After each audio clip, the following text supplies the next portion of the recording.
کھایا پیا چین نے ہاتھ پوری دنیا دھو رہی ہے۔ تو عجیب و غریب بات کی جائے تو اس میں آج سب سے بڑی بات میں پھر کرونا وائرس کے بات کروں گا، لیکن آج میں کوئی خوف پریشانی کی بات نہیں کروں گا۔ دنیا بھر میں اس کا خوف ہے، پریشانی ہے، لیکن سوشل میڈیا کی جگت باز کسی صورت باز آنے کو تیار نہیں ہے۔ وائرس کے جنم دن سے اب تک کے مسلسل لطیفے گھڑے جا رہے ہیں، طنز کے تیروں کی برسات ہو رہی ہے اور جملے چست کیے جا رہے ہیں۔ لاک ڈاؤن نے اس سلسلے کو نیا رخ دے کر میمز کیا ہے۔ شاعر بھی کسی سے پیچھے نہیں ہے جو صورت حالات پر شعر سنا رہے ہیں اور دادے پرواز تخیل پا رہے ہیں۔ رکھا نہ کرونا نے کسی ایک کا بھرم بھی، میں خانے بھی خالی ہیں کلیسا بھی حرم بھی۔ ایک صاحب نے شکوہ کیا کھایا پیا چین نے ہاتھ پوری دنیا دھو رہی ہے، اور یہی آج ہمارا ٹاپک تھا۔ غالباً کسی کمپیوٹر ہے جنہوں نے سب سے پہلے خدا کو اس طرح متوجہ کیا اور انہوں نے یہ لکھا dear God please install 2020 and reinstall it has a virus, یعنی اے خدا اے بزرگ و برتر، اے دو جہاں کے مالک، اے پالن ہار، اس سال کو اپنے ڈیسک ٹاپ کی ہارڈ ڈسک سے ڈیلیٹ کر کے دوبارہ چالو کر، اس میں وائرس آ گیا ہے، یہ سارا کام خراب کر دے گا، پوری ہارڈ ڈسک کو گویا کہ زمین تباہ ہو جائے گی، پتہ نہیں کہ اینٹی وائرس بننے میں کتنا وقت لگے۔ تو دنیا کیا کیا باتیں کر رہی ہے۔ کسی نے لکھا کہ الطاف حسین کی تصویر لگائی اور اس پہ لکھا ہوا ہے کہ promoting work from home since 1992،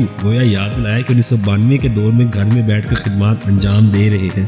memes یعنی جگتیں لگائی جا رہی ہیں، تو سندھ کے محترم وزیر اعلیٰ قائم علی شاہ کو کون بھول سکتا ہے۔ کم وقت جگت باز ہر اچھے برے وقت میں ان کا نام لطیفے لے کر سناتے رہتے ہیں۔ ایک ستم ظریف نے ان کی تصویر کے ساتھ لکھا کرونا وائرس اگر تافتان سے پھیل رہا ہے تو لوگوں کو چاہیے کہ شیر مال کھائیں، اور ایک نے تجویز دی اسکول بند نہ کرو، بس روزانہ صبح گھنٹی مت بجایا کرو، کرونا کو کیا پتا کہ اسکول کھلا ہے یا بند۔ جملے چپکانے والی تصویریں ڈھونڈ کر نئے فکرے کس رہے ہیں، جملے چپکانے والے پرانی تصویریں ڈھونڈ کر نئے فکرے کس رہے ہیں۔ کرونا وائرس کی وجہ سے اسٹاک مارکیٹ ڈوبی تو کسی ایک ننھے بچے کا فوٹو چھاپا جو لباس سے بے نیاز سڑک پر کہیں جا رہا تھا اور ساتھ کیپشن لکھا اسٹاک مارکیٹ گھٹ جاتے ہوئے۔ ایک صاحب کو وہ شخص یاد آیا جس کے کان غیر معمولی طور پر لمبے ہیں، 4 دن گھر میں بند رہ کر بیوی کی باتیں سننے کے بعد۔ کسی فلم بھی نے بالی ووڈ کے ولن امریش پوری کی خوفناک تصویر لگائی اور لکھا بیوٹی پارلر بند ہونے کے بعد خواتین کا کیا حال ہوتا ہے۔ لوگ لاک ڈاؤن کی وجہ سے گھر میں بڑے بور ہو رہے ہیں۔ اس عالم میں بھی شاہکار جملے تخلیق کیے جا رہے ہیں، جلدی سے سو جاؤ، صبح اٹھ کر آرام بھی کرنا ہے،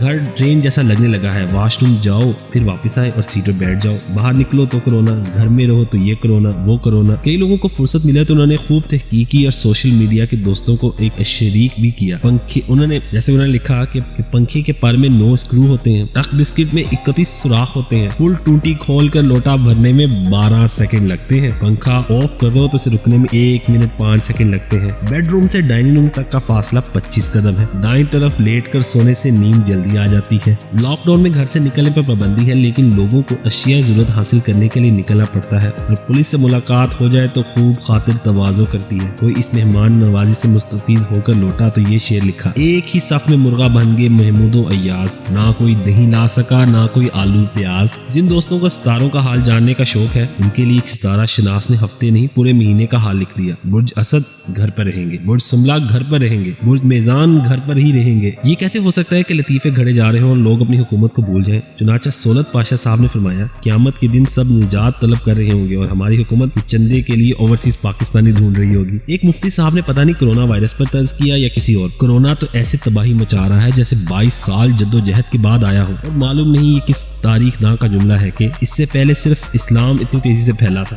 آخر میں ادریس بابر کا شعر جو عالمگیر وبا کے دور میں بھی ہجر کا رونا رو رہا ہے، ٹینشن سے مرے گا نہ کرونے سے مرے گا، ایک شخص تیرے پاس نہ ہونے سے مرے گا۔